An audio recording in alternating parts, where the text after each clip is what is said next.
Landmines and jellyfish. Welcome back to Knives, I guess, and I'm gonna go buy some illegal fireworks and a warm case of Dr. Thunder. You want anything while I'm out? FBI, open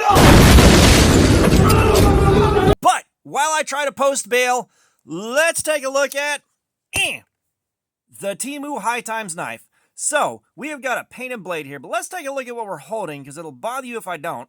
And you know I spoil you. So, first things first, and importantly, the pocket clip was tipped down.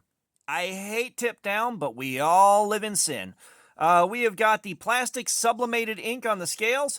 We have got a flipper tab. Let's flick the bean. And we got right about 3 inches of unidentified tanium, hard-to-findium steel.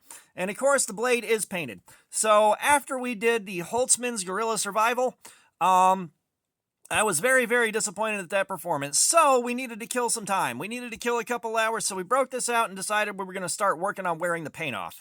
I will say, this thing came out of the box, and it had an okay edge. Let's take a look at how the edge performed first. Because, we didn't care about the edge, this was for funsies, but I still kept track of it. So, we started at a 215 on the tester, which is an okay edge. Not great, but okay. For a Temu knife, that's decent. And it took about 8 minutes before we saw the first little bit of damage starting to show up there. The first little bit. But we went for an hour when we hit a 707. Right about here on the edge. Which, that edge sharpness tester, that was the number we got. So, 600 is a devastated edge. That 700 was confusing. Now, I stopped, and I felt the edge looking for something wrong, and we found a massive burr all the way down the length of it that I didn't notice before we started cutting. So, I broke out the strops full of Lacey's diamond emulsion, and we stropped it down to a 231 at the belly in the center here, and the worst spot that we hit, we got a 196. So that strop did wonderful things getting that burr broken off, and so we started back in again, and we went for another hour, and right here around the tip, we hit a 522. Right here in the belly where most of the cutting was done, we hit a 556, or a 555. And then back a little farther into the belly of 496.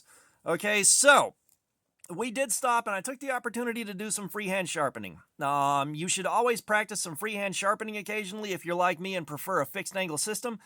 It's nice to have that skill. I'm getting better at it. I was real happy with the way the bevel looked, and it was a clean bevel. It looked really nice, and I freehanded it and got it down to a 184, which I've gotten them down to the 140s on some good D2, but that 184, I figured maybe I didn't give her all the beans. So we threw her on the Work Sharp Precision Adjust, and we gave her what for up to 3,000 grit. We stropped it all the way down to 0.1 microns, and we got another 180. So apparently my freehand was good enough on a $7 block from Harbor Freight. You don't need expensive stuff to get a good sharpening job done. However, the expensive stuff will get you a better sharpening job easier than what I used. That sharpening block was $7. God knows the grit contamination, but we started at 200 grit, then did 300, 400, and 600. 600 grit finish with those strops got me the same as a 3,000 grit finish on those strops, so I'm really happy with how that turned out. But, like I said, about 8 minutes in, we saw the first little tiny trace of damage here. Now, on 2 hours, I expected to see a lot more damage, but this paint is clinging tenaciously to the blade. It is some serious stuff. Like I said, that's all the damage we got, and we got some wear right here along the edge, right here. And of course, both sides are showing some wear right there on the edge. But other than that, there's not much to show for it. This thing right here, also a Temu special. This is the non-dominant side, but you flip it over to the dominant side, and oh boy. Now, I didn't do all this damage in one sitting. We did do a live stream where we went in on this just to see how much worse we could do with the paint. But to entertain you guys and myself, I wanted to see what a brand new one would do. This paint is significantly more fragile than this paint. I am actually suitably impressed with that. You could carry this for a while and pick up some scratches and dings on it, but it would take longer than I thought for the paint to wear off, which is crazy.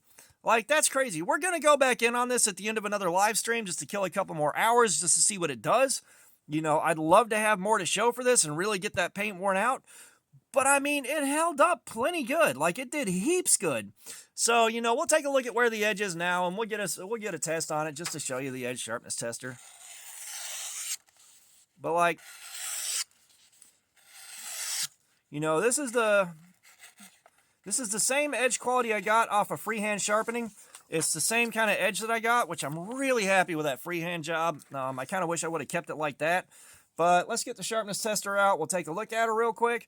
And of course, you guys provided the tester with your super chat donations, channel memberships, what have you. So thank you for that. I will always be grateful for the support, even if the channel goes belly up tomorrow. I will always be grateful. All right. And how this works, if you haven't seen it, sorry. How this works if you haven't seen it is it measures the number of grams of force it takes to cut through the wire on this calibrated test clip. And of course, it's testing an area as wide as the wire is thick. So you move that blade around, you'll see some numbers.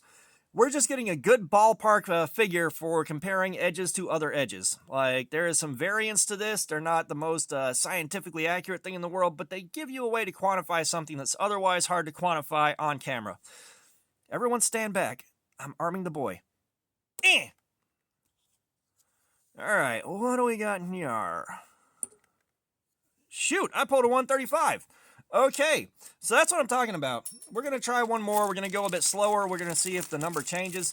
Because if you go too fast, you can pop a false number on it. So I try to go as slow as I can and let it cut through basically of its own recognizance.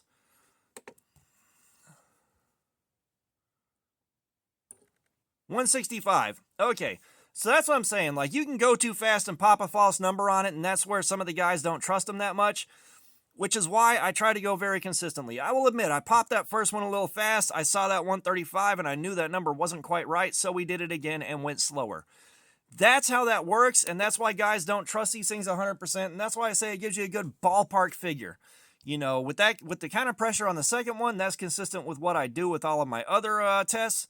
You know, so that's where the numbers are good to compare other ones I have tested to other ones. I'm not trying to test this against other guys' results because that would be a bit of a meh, but this compares it to other knives that I have tested on my test with my pressure and my speed.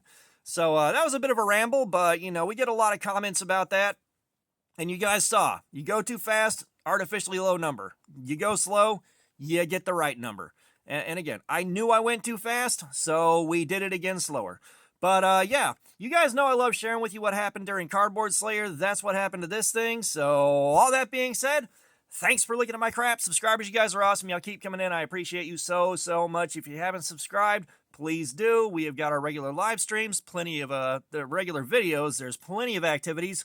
Comments, I love some feedback. Let me know what you think about this and the paint and blade. But as always, I'm going to link up to Cutting Lacey EDC's Diamond Emulsion. If you want to step your stropping game up, make it easier to sharpen, easier to maintain your edges, that's where you want to go. Not an affiliate link. I'm not getting paid for it. Just supporting a friend of the channel and a small business. And of course, hit Mad Yako up on Instagram. Order some wax. But all that being said, y'all have a nice day.